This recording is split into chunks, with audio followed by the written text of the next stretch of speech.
the join moves it a little bit. The marking you'll see from this, when they're newer, you won't notice as much marking, but the marking will wipe off the stuff, right? Not really marring. So, these work off of fucking friction, basically. Anyway, the friction, right? So, obviously, where we're at this point,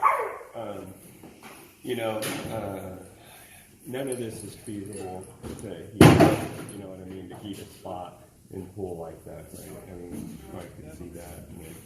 But also, I don't work with heat, period. If heat is involved, it's a fucking big problem, you know?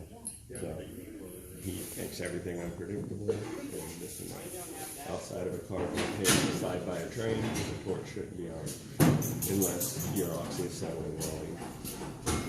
That's a good method for guys that want to go that route. I don't have time to hammer a dolly for 3 months, so like right now, you know, I don't know how you guys have felt it. Obviously, it's pretty fucking smooth. So what we'll do, I'm running this fucker, I'm not pushing or nothing, I'm just letting this thing cruise along flat after another block, right? How these work so good. I don't like the fucking waffle cone looking fucking liquid one.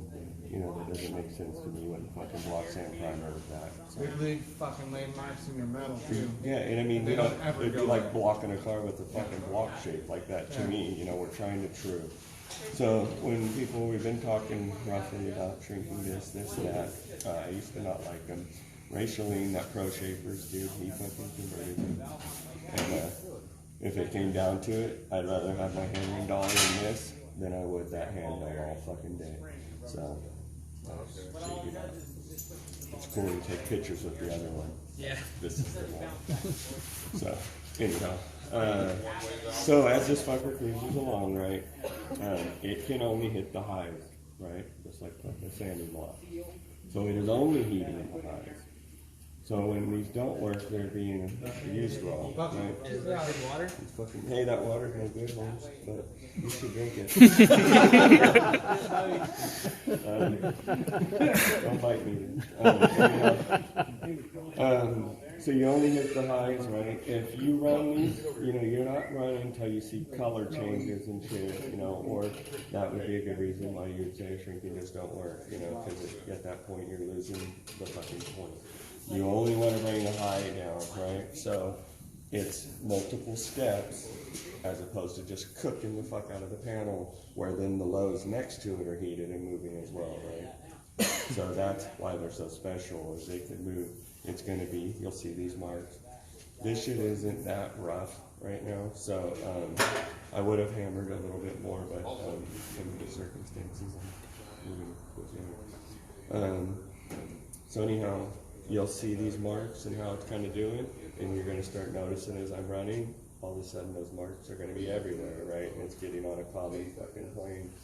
And then basically based off how much is hitting and how much is not, right? Then you're able to make that call of what is low, what is high, you know, based off the likelihood of something being, you know, if it's only touching this area and not the other areas, you wouldn't be like, oh, all this area needs to come up. You'd be like, that fucker needs to go down, right? Just based off percentages. So, anyway, you'll see it, and these things are neat. You'll see the shit works fast. If you're looking in lighting, right, I'm only going to be heating enough that when I light, it's going to be faint, but you're going to see like a mist lightly after I light, just barely come off of it. If it's sizzling and steaming, you need to quit. Slow down. So, the cheaper ones of these spin fast, right? So, you know, you don't want fucking crazy speed. I don't. What do you normally set it at? You got a This dial? doesn't vary in speed. I just got balls to the wall. So it bottoms out. You know. But yeah, no, I'm saying cheaper ones, right? Like, yeah. I just know because we just bought one in a buddy of mine's shop, and he went and bought a cheap one to put his new disc on. you know, others like, you know, I don't want to hold that thing with it on, you know, it feels like it's on a 90 or something. You know, here we go.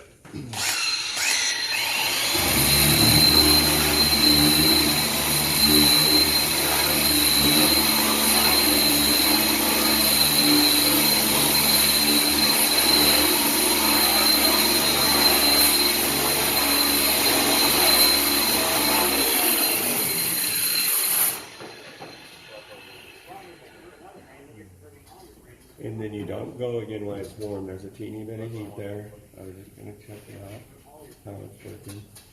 But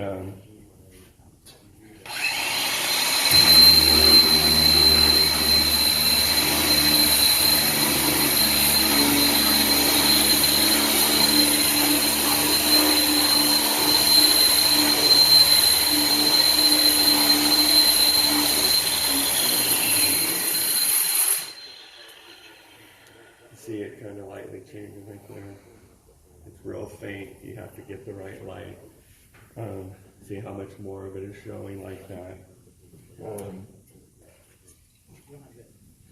At this point when you're doing this, say your panels weren't this close prior to this step, you know, there'll be big lows and highs you're gonna notice, right? And basically, as you hit and do a couple little passes and bring some of the absolute highs down, you would be gonna hammer and dolly, and you'd peen and stretch and raise those up, you know, cruising around in all the lows because they're highlighted.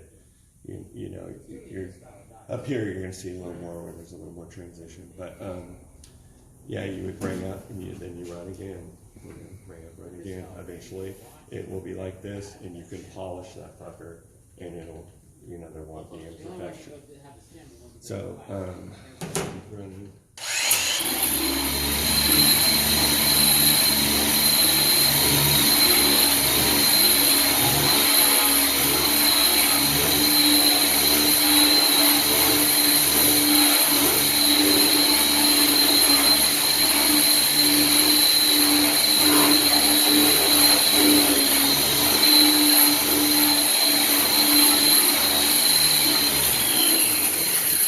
Turning it up on edge, it ain't helping you, you know, get where you gotta go, obviously. I don't know if anyone quite sees it, this lighting's a little bit bright, but there's some light little steam kind of deal coming up. And then you just always get back to room temperature. Body work guys, a lot of body guys, they know, like, rags, right? You always run and fill with your palm and you'll fill shit you never wanted to fill. So anyhow, but, you know, have your hand on that right now. Don't be shy, Dave. You're not. See, it's getting, I can see what. So, we just keep walking that shit through this area here, you know, see how it's so blatant low right there? You know, I would know to come up right there. There's something, Matt, let's fuck his last name up, Salamanca, or how you pronounce it. There's a lot of Porsche stuff down there in LA. He had a neat thing he came up with. So I normally, when I'm going for that last fucking bit, the 10% that takes all that time, I would take the wide fat Sharpies, you know, and I would Sharpie this whole thing.